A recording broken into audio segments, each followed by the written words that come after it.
Howdy friends, feel like I haven't seen you in forever. Where in the world have you been? Some of you all may remember this really awesome Raspberry Pi arcade game that I made a few years back. And I have been dying to make another one, but I wanted to make it a little more unique. Oh my gosh, look, it's something unique. Shut your trap, you filthy animal. So let's take the Raspberry Pi arcade idea and shove it in a lunchbox.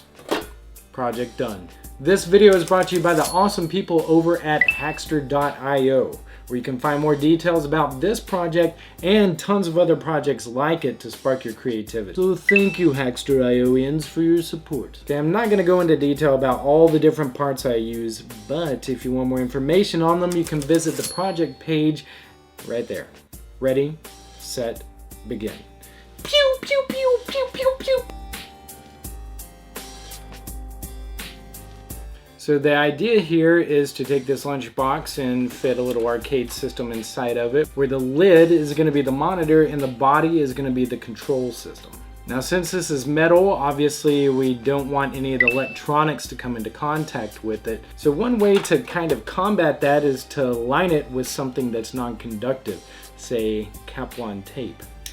Open it up! Open! Man, this stuff is really hard to work with. Alright, the next step is put this away for a little bit and take our Raspberry Pi. The Raspberry Pi, aside from being my addiction of choice, is going to be what drives this whole thing. It's a teeny tiny computer that packs a lot of punch. When it comes to arcade software on the Raspberry Pi, there's plenty of different ones to choose from. But the one that I'm going with is called RetroPie, which you can find here. Just go ahead and download the image of RetroPie for the version of the Raspberry Pi that you have. And then to burn it to an SD card, you're going to need Etcher.io, which is available for Windows, Mac, and Linux. Oh yeah, and you're also going to need an SD card. So this has got RetroPie installed on it, and what I'm going to do is now put it in the Raspberry Pi where I have a keyboard, mouse, and monitor connected to it so that we can then boot it up.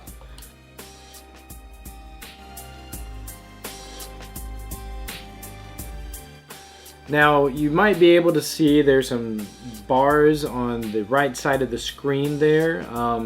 That's just because the default formatting is different than what it should be, but that's something that we can fix a little later. So at the start here it says no gamepad detected and to press a key to set one up. Since we don't have our gamepad installed yet, obviously we can't do that, so I'm just going to set everything up with the keyboard initially, and then we'll change it later.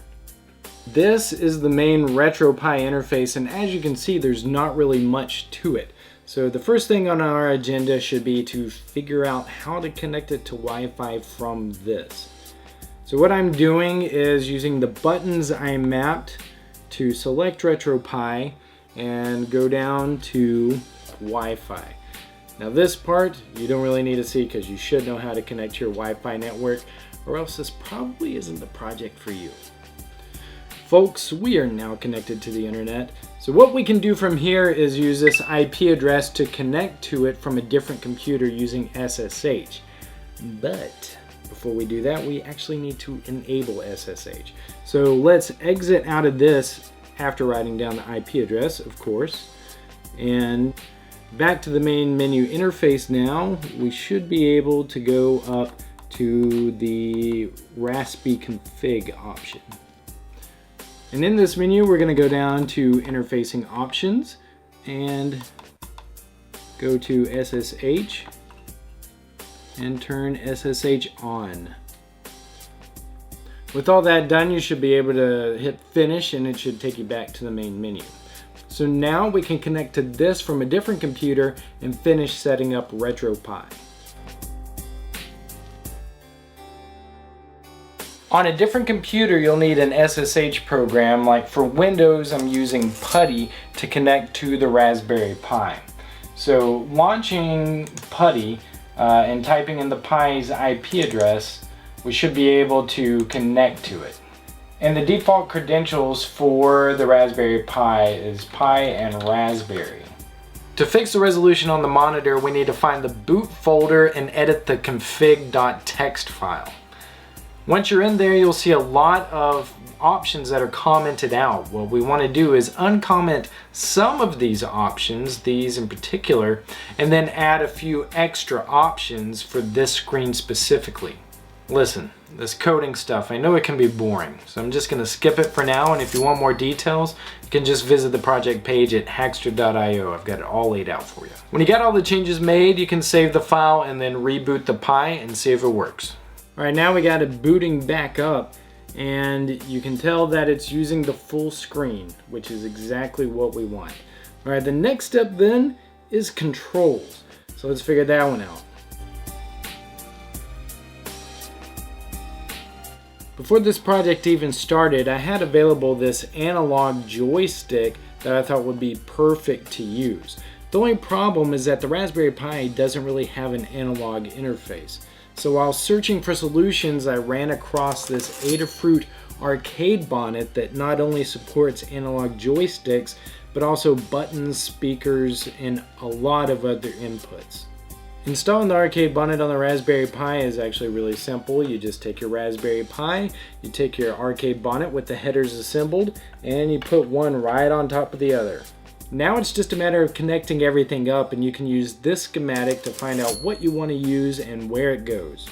And now let's make it work with the RetroPie operating system. To set up the software for the buttons and the joystick, we're going to need to install the Arcade Bonnet software that you can download from here and then just run this bash command to install it. Now for the audio software, it's a little bit quirky. You want to download it and install it with bash and then reboot your Raspberry Pi.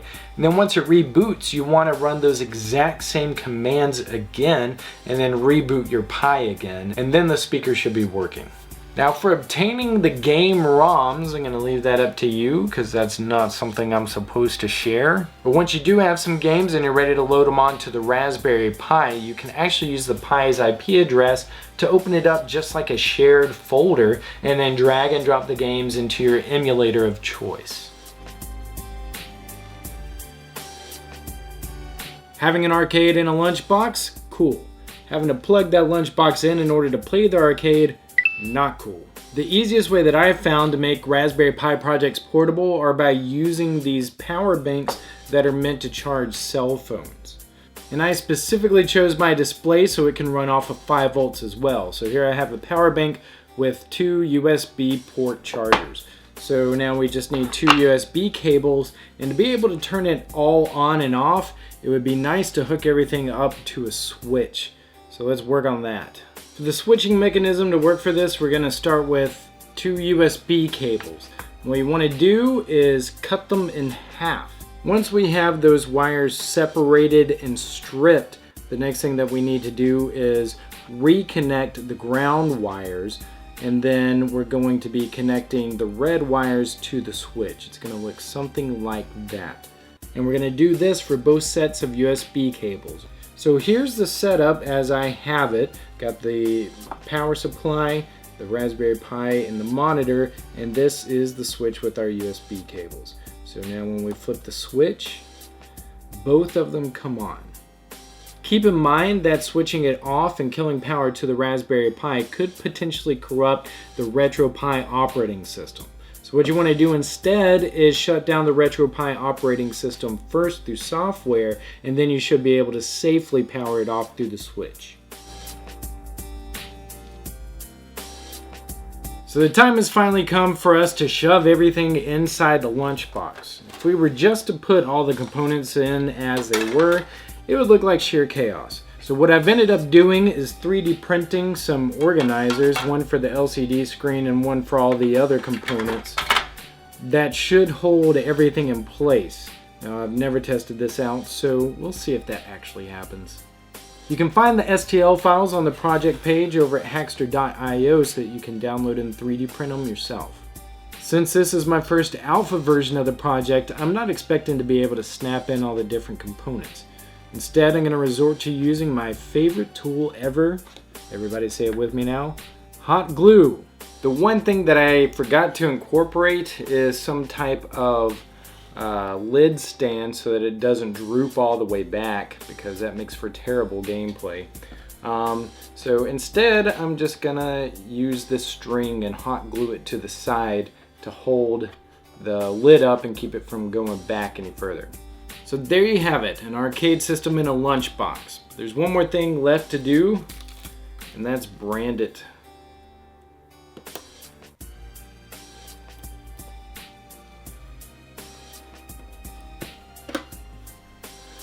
Now it's done. All right, you whippersnappers, let's play some games. What ideas would you like me to cover next? Submit or vote for your favorites at tinkernut.com/ideas. Click here to watch more videos like this, or donate at tinkernut.com/donate. All right, that's it for this tutorial. For more, go to tinkernut.com.